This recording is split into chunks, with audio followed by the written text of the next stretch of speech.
ဒီပညာရဲ့၅ခုရှိလို့ရှိရင်ခင်ဗျာတတိဖြစ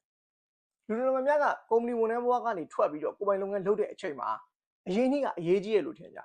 အရင်နေ့ဘယ်လောက်ရှိကျွန်တော်အခုပြောမယ့်ပညာရဲ့၅ခုမရှိလို့ရှိရင်ခင်ဗျာရဲ့ကိုယ်ပိုင်လုပ်ငန်းအောင်မြင်မှာမဟုတ်ဆိုတော့အဲ့ဒီပညာရဲ့၅ခုကဘာလဲအဲ့ဒါဒီကဘာကြောင့်အရေးကြီးတာလဲဆိုတာကိုကျွန်တော်ဒီဗီဒီယိုထဲမှာပြောပြပေးထားတယ်ကျွန်တော်ဗီဒီယိုကိုအစိုးရနားထောင်ပြီးသွားတဲ့အခါကြလို့ရှိရင်ကိုယ့်ရဲ့ကိုယ်ပိုင်လုပ်ငန်းကိုအောင်မြင်အောင်ဘယ်လိုလုပ်ဆောင်အောင်မလဲဆိုတဲ့အချက်တွေကိုသိသွားမှာဖြစ်တဲ့အပြင်အဲ့ဒီလုပ်ငန်းအောင်မြင်ဖို့အတွက်မဖြစ်မနေလိုအပ်တဲ့ဒီပညာရဲ့၅ခုကဘာတွေလဲအဲ့ဒီ၅ခုကိုဘယ်လိုအသုံးချရမလဲဆိုတာတွေပါခင်ဗျားတော့ပေါ်သွားလိမ့်မယ်ဆိုတော့ကျွန်တော်ဗီဒီယိုကိုဆက်ပြီးတော့ကြည့်လိုက်ကြရအောင်ကိုယ်ပိုင်လုပ်ငန်းတစ်ခုအောင်မြင်ဖို့အတွက်အရေးအကြီးဆုံးပညာရဲ့၅ခုထဲမှာနံပါတ်1က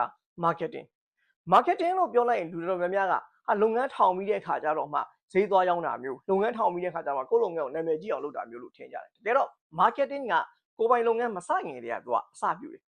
ကိုကဘယ်ဈေးဘက်ကိုသွားမှာလဲဘယ်သူကိုရောင်းမှာလဲဘာတွေရောင်းမှာလဲဘယ်ဈေးနဲ့ရောင်းမှာလဲဒါတွေအကုန်လုံးက marketing ဆိုတဲ့ umbrella အောက်မှာအကုန်လုံးရှိနေတာပြီးသွားရင်ကိုကဘာ value ဖန်တီးပေးမှာလဲ value မရှိဘဲနဲ့ဘယ်သူမှလာပြီးမတော်ဘူးလေဟုတ်တယ်မလားကို့မှာ advantage အကျိုးကျေးဇူးတစ်ခုခုရှိနေရအဲ့တော့အကျိုးကျေးဇူးတစ်ခုခုကိုကိုကဖန်တီးတာကလည်း marketing ပဲနောက်တစ်ခုကကျတော့ဘာလဲဆိုတော့ကျွန်တော် distribution ကိုယ့်ရဲ့ပစ္စည်းသို့မဟုတ်ကိုယ့်ရဲ့ဝန်ဆောင်မှုဘယ်လိုမျိုး distribute ဘယ်လိုမျိုးဖြန့်ဖြူးမှာလဲ online ကနေသွားမှာလား offline ကနေသွားမှာလားဂျားမှာတခြားလူတွေသုံးမှာလားဒါမှမဟုတ်ကိုယ်တိုင်လိုက်ပို့မှာလားဒါတွေအကုန်လုံးက distribution ထဲမှာပါတယ်ပြီးတော့ကိုက communication ကိုယ့်ရဲ့ customer တွေနဲ့ကိုယ့်ရဲ့ audience နဲ့ကိုဘယ်လိုဆက်သွယ်မှာလဲ online ကနေဆက်သွယ်မှာလား offline ကနေဆက်သွယ်မှာလား email တွေပို့မှာလား Viber message တွေသုံးမှာလား TikTok သုံးမှာလား Facebook သုံးမှာလား YouTube သုံးမှာလားဒါတွေအားလုံးက marketing အောက်မှာပါတယ်ဆိုတော့အရင်နေ့ရှိတာမရှိတာပါဟာဒီ marketing ပညာရပ်ကိုကျွမ်းကျင်နေတယ်ဆိုလို့ရှိရင်ခင်ဗျားရဲ့ကိုယ်ပိုင်လုပ်ငန်းကိုရှေ့ဆက်သွားဖို့အတွက်လုံလောက်တဲ့ foundation တစ်ခုခင်ဗျားရသွားပြီ marketing ပြီးသွားတဲ့ခါကျလို့ရှိရင်ဒုတိယမြောက်အရေးကြီးတဲ့ပညာကဘာလဲဆိုတော့အယောင်းပညာဈေးမရောင်းတတ်လို့ရှိရင်ခင်ဗျားဘာလုပ်ငန်းလုပ်လို့အောင်ရမှာမဟုတ်တချို့ကကိုယ်ပိုင်လုပ်ငန်းတော့လုပ်ချင်တယ်ဒါပေမဲ့ဈေးရောင်းရမှာကြောက်မကြောက်နဲ့ဈေးရောင်းမှခင်ဗျားပတ်စံရမှာအဲ့ဈေးရောင်းနေဆိုတဲ့နေရာမှာ sales pitch เนาะကိုယ့်ရဲ့လုပ်ငန်းကိုစက္ကန့်20 30လောက်အတွင်းမှာတခြားသူတယောက်ကိုပြောပြနိုင်မှုတိုးတယ်အဲ့လိုပြောပြတဲ့နေရာမှာလဲကျွန်တော်တို့ဘာရောင်းပါတယ်ဘာပေးပါတယ်တော့ဘလို့ဝန်ဆောင်မှုပေးပါတယ်စသဖြင့်ပြောတာမျိုးမဟုတ်ဘဲနဲ့ကိုယ့်ရဲ့ value တစ်ခုကိုပါထည့်ပြီးတော့ပြောပေးနိုင်မှုတိုးတယ် sales page နဲ့ပတ်သက်တဲ့ video တွေကျွန်တော်နောက်မှအနည်းသေးဆိုပြောပြပေးသွားပါမယ် sales မှာနောက်တစ်ခုအရေးကြီးတာပါလို့ဆို sales plan ဘယ်သူကိုရောင်းမှာလဲဘယ်လိုသွားမှာလဲလမ်းကြောင်းကဘယ်လိုဆွဲမှာလဲเนาะဘယ်သူကိုအရင်ရောင်းမှာလဲပြီးတော့မှနောက်ဘယ်သူကိုရောင်းမှာလဲစသဖြင့်ဒါတွေက step by step သွားရတယ် sales plan တွေဥပမာကျွန်တော် engine 1ရောင်းနေဆိုလို့ရှိရင်အောက်မြန်မာပြည်ရောင်းမှာလားထက်မြန်မာပြည်ရောင်းမှာလားနေစဲဘက်ကိုရင်သွားမှာလားမြို့စဲဘက်ကိုရင်သွားမှာလားဒါတွေအကုန်လုံးက sales plan ထဲမှာပါတယ်ပြီးတော့နောက်တစ်ခုကဘာလဲဆိုတော့ sales tactics เนาะအယောင်းနည်းဗျူဟာအယောင်းနည်းဗျူဟာမှာလည်းအမျိုးမျိုးရှိတယ်ဥပမာကိုက personal selling လားကိုနဲ့ရင်းနှီးတဲ့သူတွေကို web ပတ်ပြီးတော့အရင်ဆုံးရောင်းမှာလားဒါမှမဟုတ်ရှင်ကိုက trust ကို base လုပ်မှာလားယုံကြည်မှုကိုတည်ဆောက်မှာလားယုံကြည်မှုတည်ဆောက်မယ်ဆိုရင်ကိုကသူတို့နဲ့အတူတူ golf သွားရိုက်တာမျိုး gym တူတူသွားတာမျိုးဟုတ်လားညစာစားပွဲတွေသွားတာမျိုးဒါမျိုးတွေအရင်လုပ်ပါပြီးတော့မှကိုကဈေးရောက်အောင်နောက်တစ်ခုက data driven ကိုလုပ်ငန်းကအဲ့လိုမျိုး data တွေနဲ့တည်ဆောက်ပြီးတော့ဈေးရောက်လို့ရတဲ့ဟာမျိုးမှာ IT လိုလုပ်ငန်းမျိုးဆိုလို့ရှိရင် data driven ကိုမူတည်ပြီးတော့သွားရလိမ့်မယ်ဆိုတော့ဒုတိယမြောက်အရေးကြီးတဲ့ပညာရက်က sales ပညာရက် sales ပညာရက်ပြီးသွားတဲ့ခါကြလို့ရှိရင်ကျွန်တော်တို့ကဘာလို့လဲဆိုတော့ကိုလုပ်ငန်းအောင်မြင်မှုအတွက်ရိုပေါက်တွေကိုပိတ်ရမယ်ဝင်ငွေတွေကိုတိုးအောင်လုပ်ရမယ်အဲ့ဒါဘာလဲဆိုတော့ finance သို့မဟုတ် accounting အဲ့လိုပြောလို့ဟာ LCC ကနေသွားသင်ရမှာလား financial management တွေသွားတက်ရမှာလားဟလာ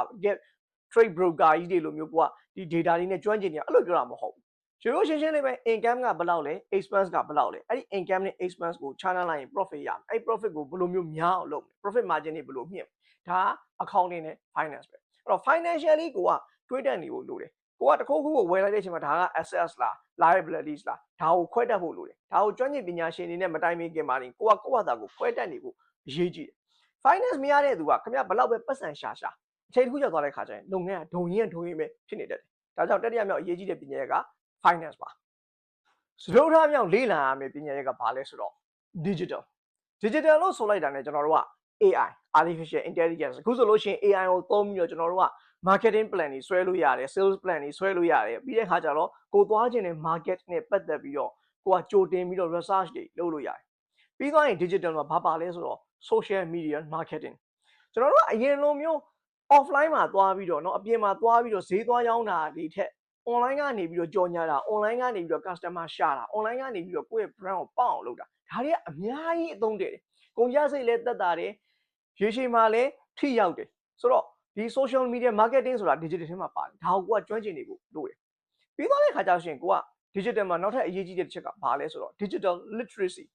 ကိုယ့်ရဲ့လုပ်ငန်းကိုတခြားပြိုင်ဘက်လုပ်ငန်းတွေကနှိပ်ကွက်တာမျိုးဟလာတခြားကိုနဲ့မတည့်တဲ့လုပ်ငန်းတွေကလာပြီးတော့နာမည်ဖြတ်တာမျိုးဆိုရင်ကိုဘယ်လိုပြန်ပြီးတော့ကာကွယ်မလဲကိုယ့်ရဲ့ online မှာကိုယ့်ရဲ့လုပ်ငန်းကိုဘယ်လိုမျိုး protect လုပ်မလဲဘယ်လိုကာကွယ်မလဲဒါတွေကသိပြီးတော့ရေးကြည့်အော် digital literacy ကိုလည်းကိုကကျွမ်းကျင်နေဖို့လိုတယ် digital literacy ကျွမ်းကျင်တယ်ဆိုလိုတာကကိုယ့်ရဲ့ data တွေเนาะကိုယ့်ရဲ့ sensitive ဖြစ်တဲ့ data တွေပြိုင်ဘက်တွေစီရောက်မသွားအောင်သို့မဟုတ် public ကမသိသွားအောင်ဒါတွေကိုကိုကကာဝယ်နိုင်မှုလည်းလိုတယ်ဆိုတော့ digital ပညာရပ်ကိုမကျွမ်းကျင်ဘူးဆိုလို့ရှိရင်ဘာဖြစ်နိုင်လဲဆိုတော့လုပ်ငန်းမှာအခက်အခဲတွေဖြစ်လာ marketing ကအရင်လိုမကောင်းတော့အခုချိန်ဒီတချို့လုပ်ငန်းတွေရှိတယ် online မှာနေရာယူဖို့တုံလုံးနေကြတာမျိုး online မှာဘယ်လိုနေရာယူရမှန်းမသိဘူးဖြစ်နေတာမျိုးအဲ့ဒါမျိုးဖြစ်နေလို့မရဘူး digital ကိုကျွမ်းကျင်ပြီးတော့ online မှာနေရာယူနိုင်မှုလိုတယ်နောက်တစ်ခုကကြတော့ online မှာကိုကနာမည်ဖြတ်ခံရလို့ရှိရင်ဘယ်လိုပြန်ပြီးတုံ့ပြန်မလဲ PR ပေါ့ public relation ဆိုတော့ဒါကလည်း digital ထဲမှာပါတယ်ဆိုတော့ဒီပညာရပ်ကိုသင်ကြားမှကိုယ့်ရဲ့လုပ်ငန်းကအောင်မြင်လာမှာကိုယ်ပိုင်လုပ်ငန်းအောင်မြင်မှုအတွက်နောက်ဆုံးအရေးကြီးတဲ့ပညာရပ်တစ်ခုကဘာလဲဆိုတော့ networking ဆိုတာကကိုယ်ထိုင်နေလို့မရအောင်ကိုယ်လုပ်ငန်းနဲ့ဆက်ဆက်နေတဲ့သူတွေနဲ့ကိုယ်ချိတ်ဆက်ထားဖို့လိုတယ်ဥပမာ supplier တွေ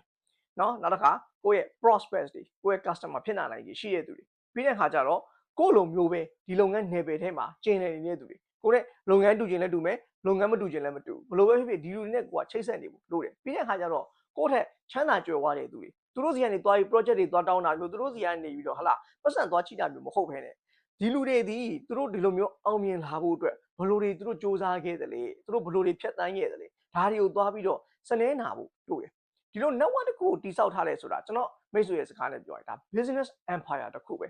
ကိုကအရေးအကြောင်းကြုံလို့ကိုလုပ်ငန်းတိုးတက်ဖို့အတွက်လိုအပ်လာတဲ့ခါကျရင်ဟလာဟိုလူကိုကူညီတောင်းဒီလူကိုကူညီတောင်းဒီလိုမျိုးကူညီတောင်းတဲ့အခါမှာကိုက network တိစောက်ထားပြီးသားဆိုလို့ရှိရင်အကူညီတောင်းရတာအရန်လွယ်နောက်တစ်ခုကကျတော့ network တိစောက်တဲ့နေရာမှာပညာရှင်တွေနဲ့လည်းကျွန်တော်တို့တွေ့ဖို့လိုတယ်ပညာရှင်ဆိုတာက marketing ပညာရှင်လားစီးပွားရေးပညာရှင်လားနော် finance နဲ့ပတ်သက်တဲ့ကျွမ်းကျင်တဲ့သူလားဥပဒေရေးရာကျွမ်းကျင်တဲ့သူလားစသဖြင့်ဒီလိုလူမျိုးတွေရှိတယ်ဒီလိုလူမျိုးတွေကိုလည်းကိုကချိတ်ဆက်ထားပြီးသူတို့တွေအကြံဉာဏ်တွေကိုလည်းကိုကနားထောင်နေဖို့လိုတယ်ဆိုတော့ networking ပညာရပ်ကိုကျွမ်းကျင်မယ်ဆိုလို့ရှိရင်အရှိရပညာရပ်၄ခုနဲ့ပေါင်းလိုက်ပြီဆိုတာနဲ့ခင်ဗျားရဲ့လုပ်ငန်းမအောင်မြင်စရာအကြောင်းမရှိတော့ဘူးကုမ္ပဏီဝန်ထမ်းဘဝကနေနှုတ်ထွက်ပြီးတော့ကိုယ်ပိုင်လုပ်ငန်းလုပ်တဲ့အခါမှာအရေးနှိမ့်တဲ့အရေးကြီးတဲ့ပညာရပ်၅ခုကိုကျွန်တော်ဒီဗီဒီယိုမှာပြပြပေးသွားတယ်နံပါတ်1က marketing နံပါတ်2က sales နံပါတ်3က finance နံပါတ်4က digital နံပါတ်5က networking ဆိုတော့ကျွန်တော်ပြောသွားတဲ့ပညာရပ်၅ခုကိုအထူးတလဲကြီးသင်တန်းတွေသွားတက်နေကြမလို့ကျွန်တော်အခုချိန်မှာဆိုရင် AI ရှိတယ် internet ရှိတယ်အဲ့ဒီကနေပြီးတော့ကျွန်တော်တို့ကဖြည်းဖြည်းချင်းကိုယ့်ဘာသာကို self study လေ့လာသွားလို့ရတယ်လုံလောက်လေ့လာပြီးသွားပြီဆိုတဲ့အခါကျတော့မှကိုယ့်ရဲ့ကိုယ်ပိုင်လုပ်ငန်းကိုအစပြုပါသို့မဟုတ်လေ့လာနေရင်းနဲ့ကိုယ့်ရဲ့ကိုယ်ပိုင်လုပ်ငန်းကိုအစပြုပါလို့ကျွန်တော်ကတိုက်တွန်းချင်ပါတယ်အစိုးရနောက်ပြီးတဲ့အတွက်ကျေးဇူးအများကြီးတင်ပါတယ်ကျွန်တော်ရဲ့ channel လေးကိုလည်း subscribe လုပ်ဖို့မမေ့ပါနဲ့